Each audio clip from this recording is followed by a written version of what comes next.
अस्सलाम वालेकुम। क्या हाल है दोस्तों? ठीक है, खैरियत है? हम उम्मीद करते हैं सब खैरियत से होंगे। आमीन या रब्बिल आलमीन। ये देखें भाई, अभी ये सीज़न आ गया है, अभी मौसम आ गया है। अपने परिंदों को, अपने पट्ठों को, चाहे बड़े तितर हैं, उनको ये खुराक खिलाएं। अभी ये आप देख रहे हैं, ये सरसों का सीज़न है और ये लूसन का घास है।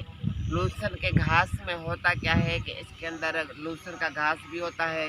ये देखें, इसमें कासनी है, कासनी के भी बहुत ज़्यादा बेनिफिट्स होते हैं। इसमें पालक के पत्ते भी होते हैं। अभी लाजमन ये खुराक अपने परिंदों को डालें। अगर जो पट्ठे हैं, ये मेरा पट्ठा है, पट्ठों को ये खुराक डालेंगे तो इससे क्या होगा, 2-4 दिन आप इसको घुमाते रहे, रूटीन वाइज घुमाए फिराएं और ये खुराक डालें। इससे क्या होता है कि तितर का मैदा ठंडा भी रहता है और ये थोड़ा गर्म होता है तो गर्म भी रहता है। के दोनों बेनिफिट्स होते हैं। लहसुन के घास में कुछ सरसों के फूल हो गए, कासनी हो गई, पालक के पत्ते हो गए। ऐसे तितर पट्टे जो है जल्दी मस्ती स्टार्ट करते हैं और फिट रहते हैं। तो अभी ये सीज़न जो है, इस मौसम में लाजमन अपने पट्ठों को यह चीज़ लाजमन खिलाएं। अभी देखें, मैंने इसको मिट्टी भी डाल रखी है, मिट्टी भी दी है, इसको मिट्टी भी कर रहा है और ये जो लहसुन वगैरह ये भी खा रहा है। ये देखें।